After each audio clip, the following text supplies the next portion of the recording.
Hello and welcome to We Never Met, the podcast where I have interesting strangers on every single week. Today we have Bennett Young, and where are you currently right now? I'm in Milwaukee. Okay, you're in Milwaukee. Yeah. Yeah, gotcha. Because you travel around quite a bit. So when did you move back to Milwaukee? So we actually moved back just like 2 months ago. Wow. Yeah. Yeah. So where were you before that? I'm from Appleton, Wisconsin. Okay. And I went to school at UW Milwaukee, and I've always loved Milwaukee. And so when we got the chance to move back, we took it. So you're a photographer and filmmaker and content creator. Like, were you doing this from a young age? Were you really interested in cameras and shooting stuff as a kid? In some ways, but I was more I always was into art and drawing and painting. And then once I got into high school, I became more interested in photography and video. And I was finally able to save enough money to buy an actual camera. And that's kind of when it all took off. Yeah. What was your first camera? What did you get? It was a Canon T3. It was, they have those packages, you'll see them on like Amazon, and it was actually like a Black Friday deal. I got like this package came like a Canon T3, a kit lens, like a telephoto, and like a bag or something. Yeah. I think I got a similar deal because I got a Canon. My first was a Canon T3i, so that was my first. Yeah. I wanted the T3i, but it was like a little more expensive, and it had a flip out lens. But I just I saved up for so long that I was just like had to settle for the T3. Doing stuff in the art world and painting and drawing stuff as a kid. Why do you think like this specific like artistic endeavor stuck with you? Like, why do you think photography and like filmmaking in like this art form was something that you did for a longer period of time? I don't know. I think so. I mean, I initially was inspired by like the National Geographic photography. And I think like there's something really appealing to me that like it's capturing a piece of artwork that's actually like a real life scene, or capturing people in a real life scene. And like with painting or drawing, I have like serious admiration for anyone who does that. But I think for me, it was like capturing and framing something that was like a real life true scene, where painting and drawing is more like just creating it from the ground up from your own mind. Yeah. Do you still do that? Do you still like paint and draw now? No. No? Yeah. So I do a lot of graphic design actually. So you could say like, I don't usually draw like, pencil paper, but I do like graphics all the time. So it's kind of like the same thing, just digitally. Yeah, because I was actually going to talk about that, because I was looking through your Instagram feed, and like the layout of like text and photos, and it's so appealing and so nice. So I thought maybe you did graphic design as well. Yeah. Is that like a job, or is that what your degree was at UWM? Or it was advertising and public relations. Okay. So yeah, I think like that's kind of, even though I don't really paint or draw as much anymore, that's kind of like what that transformed into nowadays. Yeah. It's like the digital form of that. Yeah, exactly. Yeah. So is that something you just taught yourself, or? Yeah. I mean, I guess you could say I taught everything myself. Yeah, I don't know. I just really like to start projects and start messing around with things and see what I can make. And then I just kind of do that over and over until you get kind of good at it, I guess you could say. Yeah, as I said, like your photography and your filmmaking and even the graphics as well are just really amazing and well done. What did this stuff look like early on for you that you were making, and what inspired you? Because it seems like very much now it's like outdoors based and things like that. Was that a similar thing to when you were starting out, that you were photographing as well? So I actually started with concert photography. So technically I got my first camera senior year of high school. And I played baseball in high school, and I tore my ACL. So I was done for that season. Yeah. But I also got the camera around the same time, and I started taking photos of, the sporting events while I was on the bench. Mm-hmm. But then once I started up in college, I started doing concert photography. And that's kind of where I really hit my stride with photography and like started building this portfolio I was really proud of. Like when I first started, I didn't care about the settings of the camera, you know. Yeah. I just like wanted to figure out how I can make this image in my head come to life. And then eventually through doing that over and over, you realize, oh, I need to have the correct shutter speed. Oh, I need to have the correct aperture to make these things come to life. And then through that, you just kind of learn how to do it. What were you doing like before this all took off? Because I mean, you have like 42,000 followers on Instagram, and now you do like, you know, photography, filmmaking, like content creation for yourself, but also like companies as a job. So was that something that you started doing initially or like had a goal to do, or was that just sort of something that happened over time? So I mean, I did have a goal to do it, but it did happen over time. Like it wasn't, I didn't set out to be that when I first began photography. I think in college, I got really invested in the concert scene and photographing that. And so before all of this, I actually had like a music blog that I would kind of use as leverage to get into shows and photograph concerts, and do it that way. And then, as more work started to emerge on the internet and like Instagram and things like that, I became really interested in just travel photography, and I've always wanted to travel. And so I think just little by little, I went out and started exploring and trying to take, you know, really captivating landscape photography. And it kind of just morphed into, you know, growing up and being able to travel wherever I wanted and kind of running with it. And it kind of grew into this because my portfolio grew with it. Because was it something that happened like really quick? I've talked to some people where it's just like a couple photos are presented in certain places and like that gets them like 10 to 20,000 followers just in one go. Or was it a very gradual climb for you? It was somewhere in the middle, actually. I didn't have anything like that where anything went viral and I got 10,000 followers overnight. Yeah. But I just kind of hit the sweet spot with cabin photography and how some of the feature pages on Instagram were operating at that time. You know, as I'm sure you're aware, there's a lot of cabins in Wisconsin. Yeah. And I just hit the sweet spot where people just became really interested in that. And I was getting followers just really quickly. You know, I kind of was working as a team with these feature pages, and they would, you know, share my work. And, you know, that just kind of helped me grow. There's an interesting thing with like cabin photography, and I like it too because it's like I don't know why. like it's a very specific thing, you know, because it is a little bit of nature. It's like architecture too, but yeah, it's a huge hit on like social media. Yeah. And I think I've always thought the reason that is because it's something that is attainable. Like anyone can really do it. Where like, you know, some of these travel photographers, like it's like that's extraordinary, but like I probably will never get an opportunity to be where you're at, you know. $10,000 vacation. Yeah, or like on top of some mountain that they, you know, had to climb or whatever. Yeah.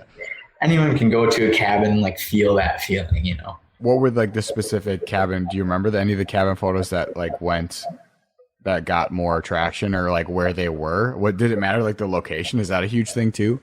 A cabin that really was popular that I posted was from the cabins at Camp Wandawega, and it was actually in Wisconsin. I do think that probably the Pacific Northwest cabins would get a little more traction just because, you know, if you know Instagram, you know, the Pacific Northwest is really trendy.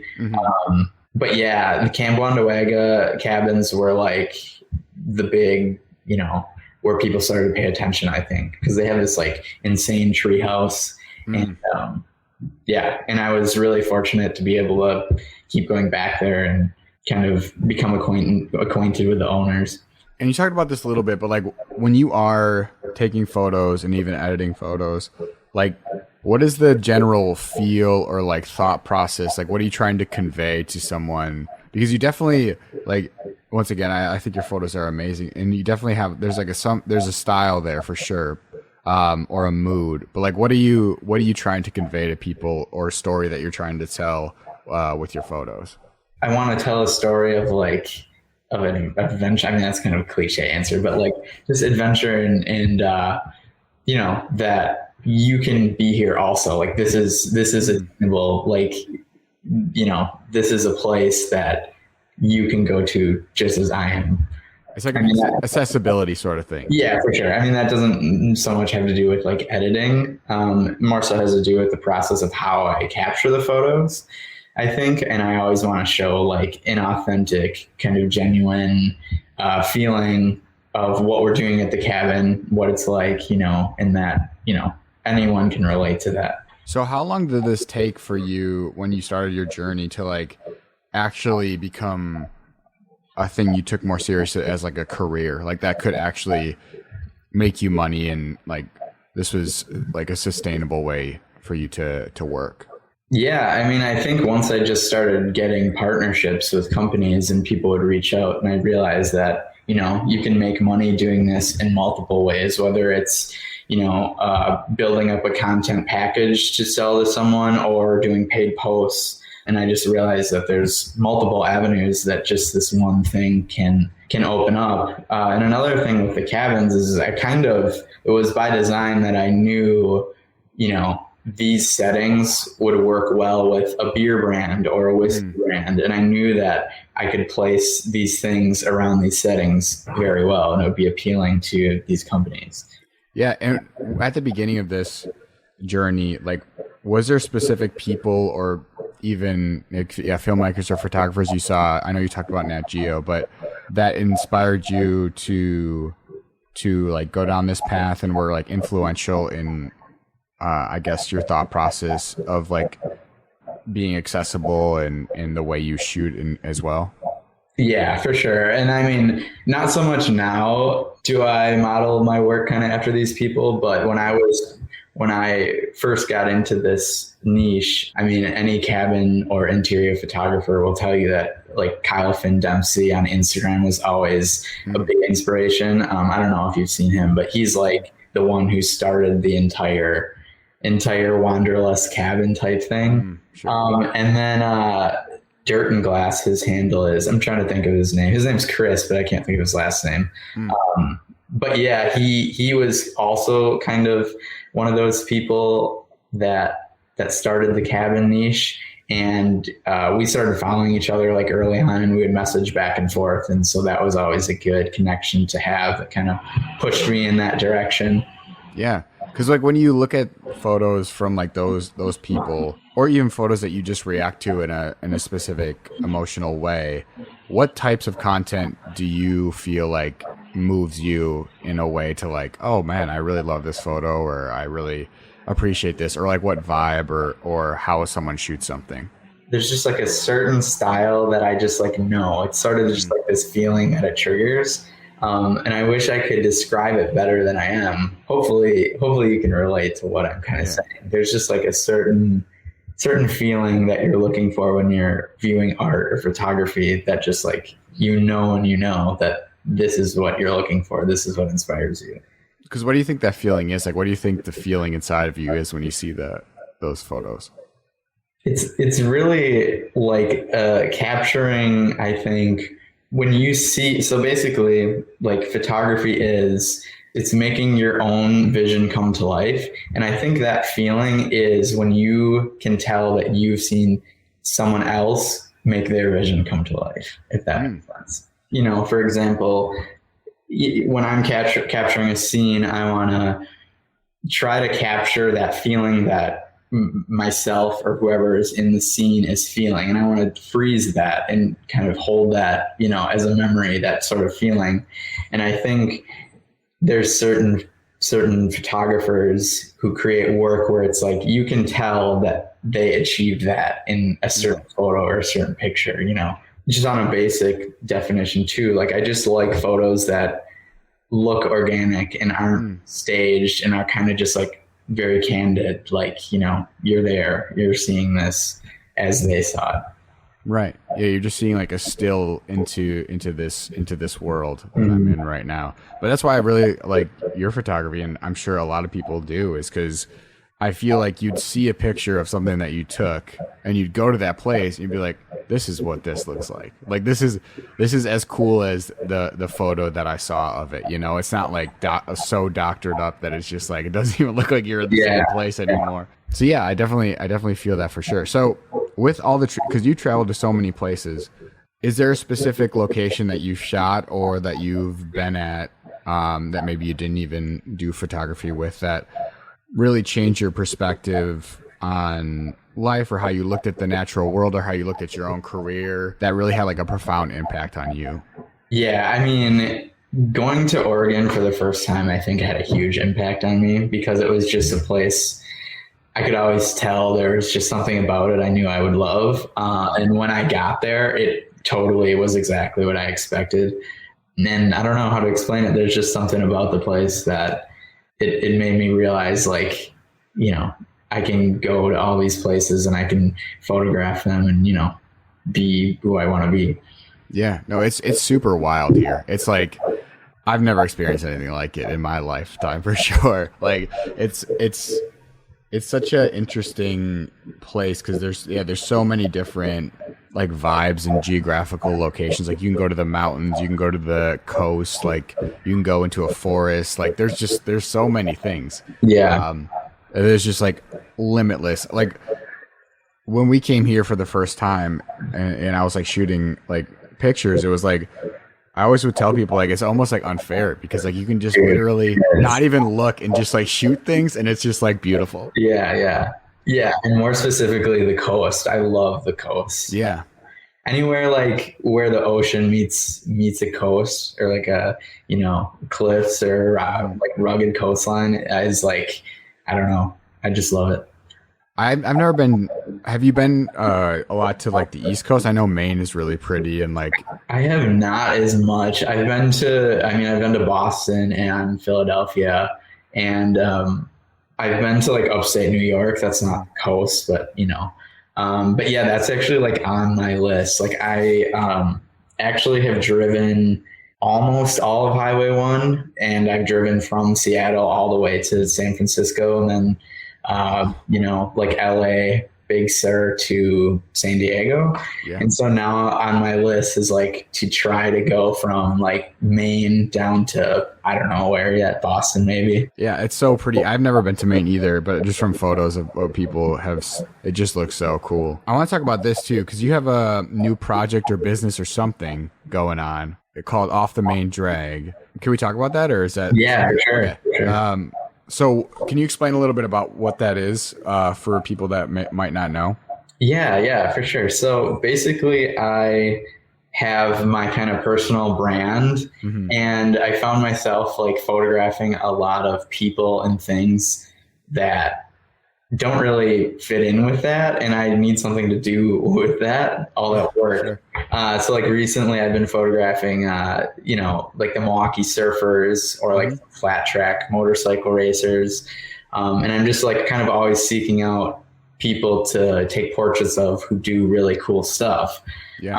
And that doesn't really fit in with the whole travel cabin thing. And so I basically created this, or am in the process of creating this new brand that kind of represents all of my like side projects and passion projects, just about people doing really cool things around the Midwest. What are some of the people that you have taken portraits of? I've talked to some Great Lakes surfers as well, which is really cool. But yeah, are there any specific people that stand out to you? Yeah, I mean, so I'm friends with the surf shop owner here in Milwaukee, Lake Effect, and so I'm always photographing him. And then also there's a surfboard shaper who, you know, makes surfboards in Milwaukee. I think he moved now, but that was like a really, really awesome thing to see because it was just like so out of place in Milwaukee, someone making surfboards, and like also a local flat track motorcycle racer who's super awesome. Yeah, because I actually had Jake Brissett on the podcast. Oh, really? Yeah. So you know.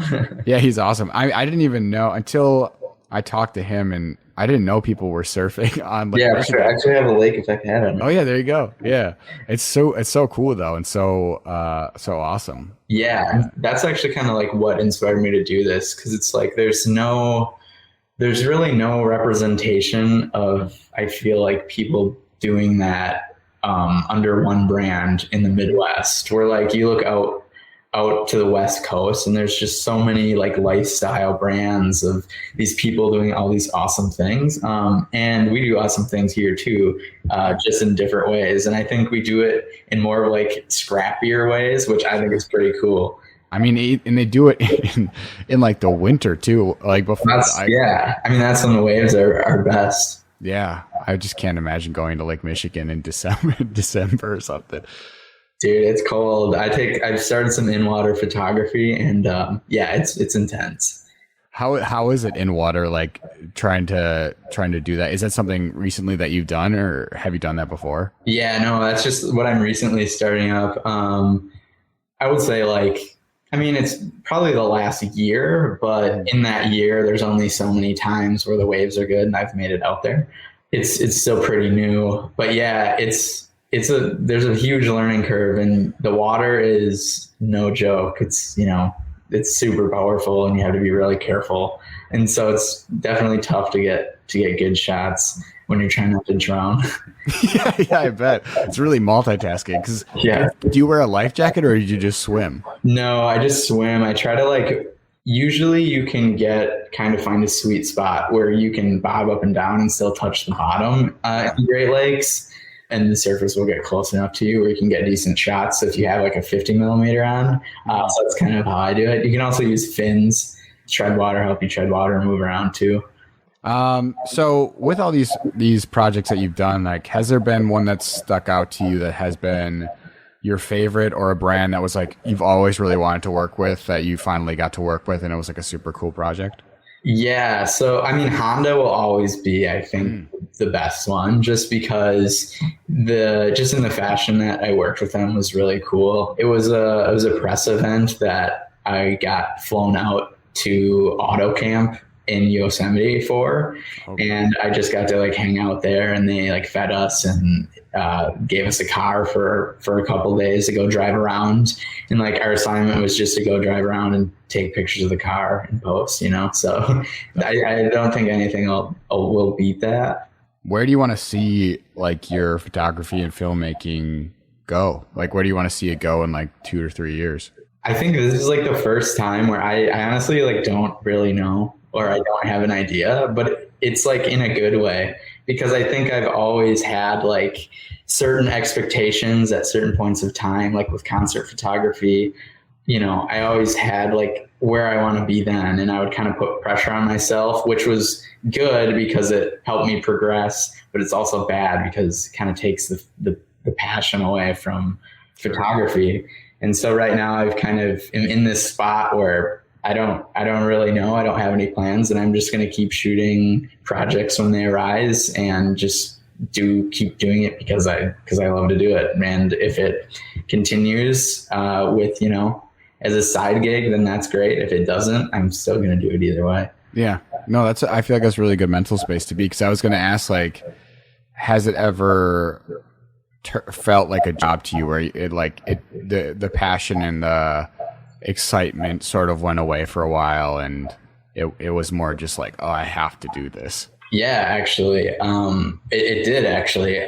Just, I would say last year, I mean, and COVID was a big factor of this too, but it became this thing like I had to do to make money. And right. It was like, it became like less of a choice, and I became really burnt out from that actually. And so I'm kind of like back on track here, and I've learned a lot from that experience, being able to just take it day by day, and what happens, and always just keep moving forward. Because like, how do you think it got into that place, and how did you get out of it? It just became, I think I was just putting too much on my plate, and this kind of comes back again to having a vision and really putting pressure on myself to kind of achieve that that goal or that vision. And I just was scheduling like way too many trips, trying to, really push it. And I kind of pushed it over my limit, where some of the trips I was taking like last year were kind of just overwhelming and stressful. And, I kind of had to reflect back and be like, travel and photography was never supposed to be this way. This was always just something that was part of my life because I loved it. And so I really had to like reevaluate, how I was going to handle that moving forward. What'd you end up doing? Did you take a break, or did you just like give yourself less for a while? Yeah. So, I actually have a new job right now. I just had a full-time job. I'm a content designer at Hoffman, New York, Milwaukee in the 3rd Ward. Yeah. And because, I had to think about like, Instagram isn't going to be around forever. Like, this is social media. I can't have this controlling my life. Yeah. And so I just had to find a better balance of how am I going to do, freelance on the side and have a job I also really like, and stay secure throughout my future, in the next coming stages. And so that was kind of the solution. And so now I'm really lucky because I get to pursue a full-time job that I really like and have this side gig. And so now I'm able to kind of pick and choose my clients more. I'm able to put the camera down when I feel burnt out, and I'm able to travel when I want, take breaks when I want, and not have to worry anymore. Like, what do you think it is about the outdoors for you that you like so much that you have grown to like take so many photos of, like being outside and being out in the elements and seeing new things? Why do you think that you love that so much? Yeah, I don't know. It comes back once again to like the feeling it gives you. And I don't know, there's something about just seeing all these places and pictures all across the world, and then knowing that you can just hop on a plane and you can be somewhere in, a couple of hours or, days, and you can be in that exact spot experiencing like that nature in real life. And the thing about experiencing it in real life is that it's always way better than sure. And so I think like that's why I love like nature so much, is like it never disappoints. Just to wrap up here, where can people find out more about your filmmaking, your photography, if they want to contact you to like do a project with you or anything like that? Where can they go? Yeah, the best way to get in contact with me or just find out more, you can just go to my Instagram at Bennett_Young. And you can email me there. You can go to my website. You can, message me or whatever. I get coffee with people all the time. So, Well, thank you so much for coming on. I appreciate it. Your work is amazing, and it was a pleasure talking to you. So I really appreciate your time. Awesome. Yeah. Thank you so much for having me on.